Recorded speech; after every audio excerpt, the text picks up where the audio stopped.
long-term species packing of a particular environment. Here's an example of it. So these are the Galapagos finches on the Galapagos Islands, right?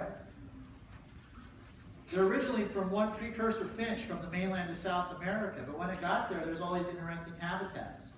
Specialization of beak shape in particular and their behaviors allows them to feed on these and specialize and eat them better than other types of birds with different types of beaks. So what they have taken is when you take a look at the original precursor bird, this is kind of a generalized conical beak. But over time, we have all these crazy styles of beaks where they've split to be kind of seed eaters or insect eaters, and within those groups, all kinds of different specializations of the beak. Character displacement is the idea when you split apart, the characters that are better at driving that food acquisition are some kind of morphological character that gives you that advantage. That's called character displacement. You start off in the same, but you're going to spread and differentiate that character to better facilitate food acquisition, which enhances your reproduction. So what does this mean? Competition in the short term when you're overlapped does what to you? Is it good? Or bad? It's going to drive down your numbers and try and competitively exclude species. So it's going to reduce overall diversity. But in the long term, what does competition do? It actually enhances it. So it's kind of an interesting flip-flop. Ecologically, short time scales, in that case, you're going to decrease diversity. But in the act of splitting apart to reduce it in the short term, you increase the diversity in the long term via evolutionary sense, and you pack more species into that habitat. Coral reefs, tropical rainforests, which are stable environments, typically drive in this direction. That's why they're so diverse. Let's talk about predation a little bit. So predation is really important in driving community diversity. Interestingly enough, predation can actually increase richness. You would think about it as they eat stuff. Well, they should drive down the number of species, right? That's what your intuition would tell you. But it can actually be exactly the opposite by allowing inferior things to actually coexist. Intense predation typically drives stuff down. Moderate levels do not. All right? So let's talk about how it works. So we have this idea of a keystone species. In this case, I want to talk about predators. All that means is that the species' influence on the community is much larger than it would be just by looking at how many of there are. So their impact is really big even though their numbers are low. That's a keystone species. And a nice example of it is the work by Payne in the late 60s. So as you go in your biological career, you'll find something you're like, that's really cool. Whatever it might be, whatever little aspect of biology it is. And for me, remember I took an ecology class. I don't really know what I wanted to do in biology. I was going to be a sports medicine doctor. I think that's what I'm going to do. And I remember I went and did some volunteering stuff, and I was like watching someone rip open someone's knee, and I'm like, nah, pretty gross. I don't think I want to be a sports medicine doctor, right? So I was kind of just searching around.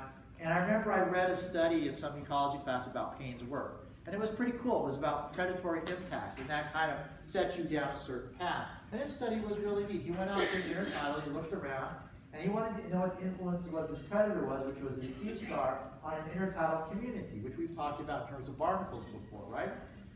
So this was his study. He went and took the sea star, and he took it out.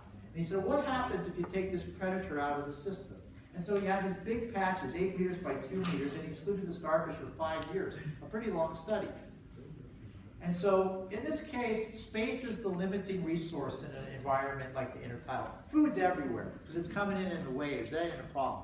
What is a problem is the space on the rocks you can grab the food, and they compete aggressively for that space. So when he went out there and he measured it, he saw that there were 28 species that all coexisted in the intertidal field. The dominant predator was the sea star Peisaster, and then the primary prey that it liked to eat were barnacles, Balanus, which we've talked about, right? The big barnacle, and then the mussel, Middleus. So if you guys have ever been to the intertidal down here at the rock at Compass Point or at Devereaux, there you see the mussels on the rocks. They're the black bivalve, right? And they're really, if you ever try to pull them off, they're almost impossible, right? They're just on the rock and they're covering all the surfaces. So there's barnacles and then there's the mussels. And that's what it really likes to eat. It prefers them. If you give it a test of what it likes to eat, that's the two things it will go for first. So in the control, which basically just left the starfish intact but mapped it all out, did the same kind of hands-on stuff to control for the effect of this, there wasn't any change. It looked exactly the same. There were 28 species there. But notice, 3 years later, 28 species had been reduced to 2. All that was left on the rocks where you took out the sea star were mussels and barnacles. That was it. Only 2 species. He let it run for 5 years. The control was exactly the same, 28 species, no problem at all. But the treatment, one thing, the mussel. Outcompeted everything. So the mussel is the dominant competitor for space. If it has no predator, it will exclude everything. How does it do it? What's that? There's a thread that comes out. You know what that thread is called? That is a byssal thread. Byssal thread is really interesting. It's made out of keratinized protein, right?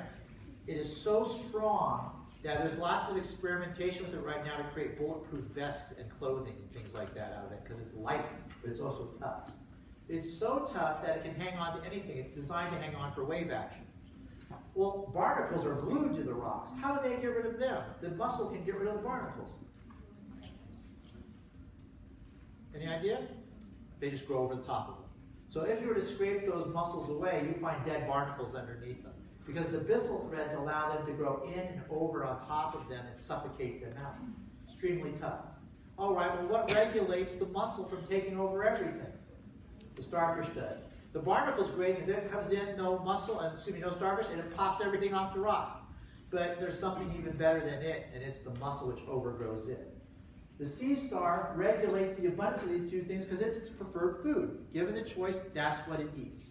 Because it eats that and drives its numbers down, it allows inferior competitors to coexist in the same environment. So in this particular case, predation doesn't decrease diversity, it maintains it. And that's a pretty cool idea, right? It prevents competitive exclusion by the mussel.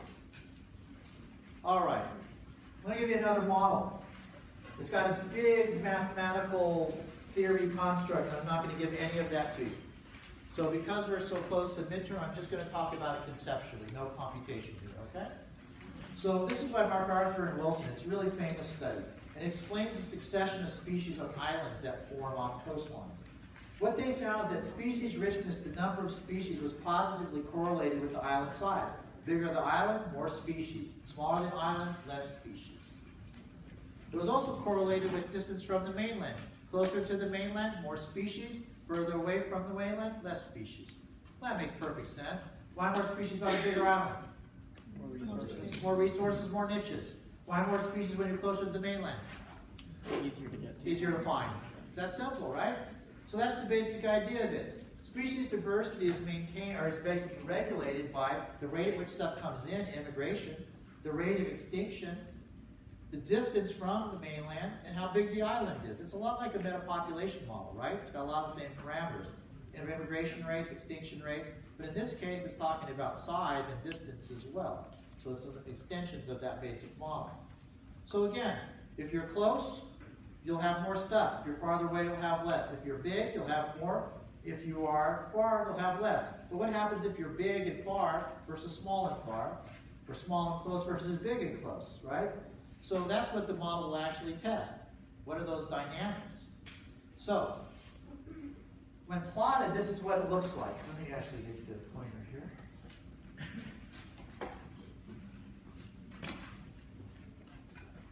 All right, so when you look at this, this is the number of species and then the rate. So as the number of species goes up, the rate of arrival of new species on an island goes down. Does that make sense? Think about it. As the number of species on the island goes up, the rate of arrival of new species goes down. That makes perfect sense. Why? There's no space left. All the species that have got there have filled up all the niches. So you might find the island, but there's no place for you to go. You're screwed. You're out of luck. You've got to find a new island or you die. There's no space for you. Okay? And then when we look at the extinction rate, notice as the number of species goes up, the extinction rate is climbing, right? Why? There's more competition. And what's happening to the population sizes? They're getting smaller and smaller. What do we know about small populations? Their tendency to go extinct is a lot higher. All right? Okay, that makes perfect sense, but when you overlay distance and size of islands, it changes the dynamics of those curves a little bit. So, the first thing you notice is this, right? If extinction rate is higher than immigration rate, what's going to happen to diversity? This is just logic structure. It goes down. If extinction rate is less than immigration rate, then what's going to happen? it's going to go up. All right, now we want to know whether you are small and far, large and far, small and near, and then large and near, what's going to happen. So when you look at that, this is what's going on here. This is what the model predicts in terms of species diversity. If you are large and near, you have the most diversity of all the islands, right? If you are small and near, you have the second highest diversity. What does that tell you immediately? What's more important to be, bigger, small, or close? Close to the mainland is more important. And then it predicts that if you're large and far, you'll have more than small and far. Well, that makes sense. Why? You're easy to find. I can see a big island, I can't see a little tiny thing like that out. So that's the basic direction of the interaction, right?